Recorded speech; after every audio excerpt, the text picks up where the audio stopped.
As Christians attempt to live a righteous life, they can quickly succumb to the misleading belief that they must direct their attention solely on God's laws to keep him from smiting them.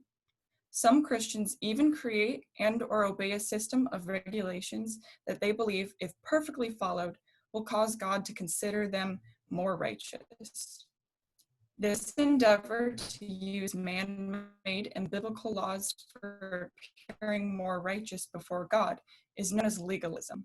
Thomas Schreiner, the author of the article Was Luther Right?, describes legalism as the effort to secure righteousness in God's sight by good works. Legalists believe that they can earn or merit God's approval by performing the requirements of the law.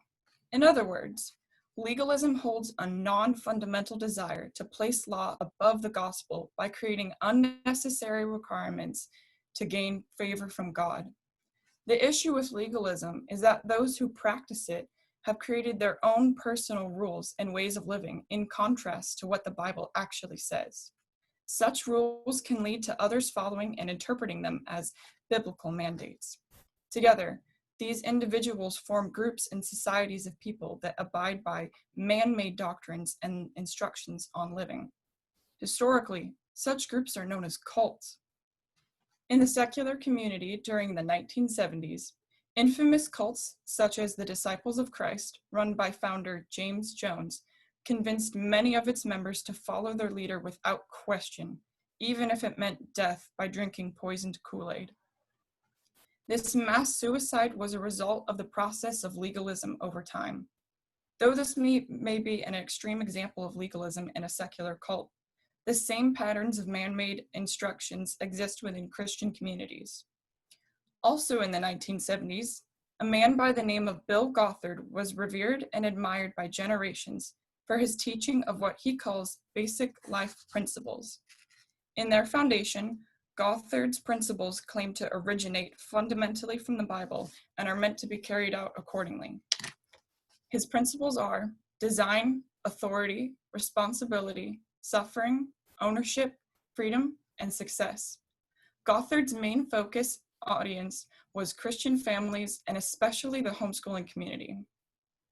Although the topics found in these principles can be applicable to our lives, Gothard's legalistic interpretation of them being biblical principles have led many Christians astray from God's truth. Instead of following the basic life principles as suggestions, tens of thousands of Gothard's American and worldwide followers use his principles as biblical mandates.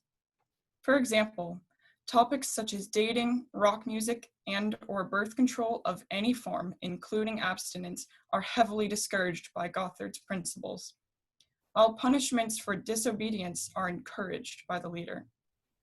In many families, being punished for man-made spiritual commands leads to abuse.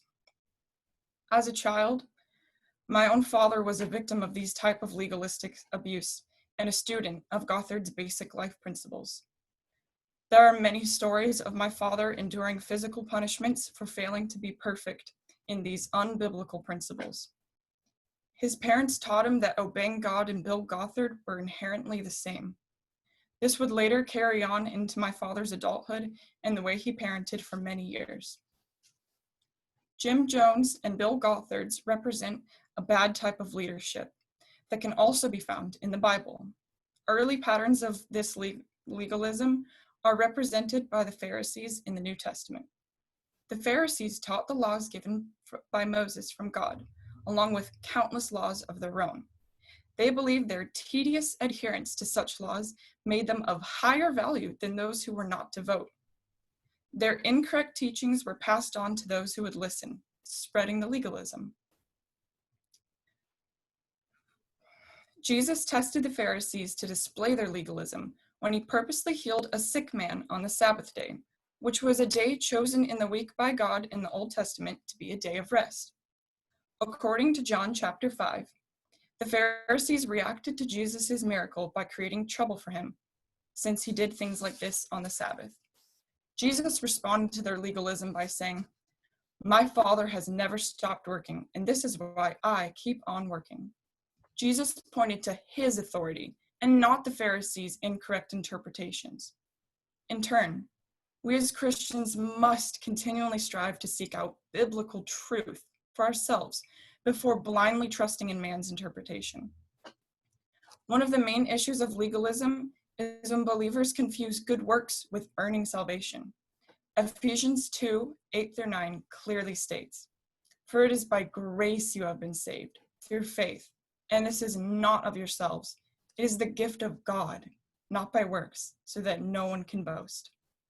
Doing extra works commanded by man to please God, or not obeying unbiblical man-made laws, will not change how righteous one is through Christ. Christianity is not intended to be another religion, but a relationship with God. Finding a solution to legalism can be a lifelong process, but recognizing the dangers and results of legalism is the beginning to healing. There are organizations that assist in counseling those who have undergone legalism by redirecting them to biblical truths. I myself am a witness to the importance of getting this kind of help. I'm very proud of my father for recognizing the effects of legalism in his life and teaching me how to keep the apple very, very far from the tree. That is all.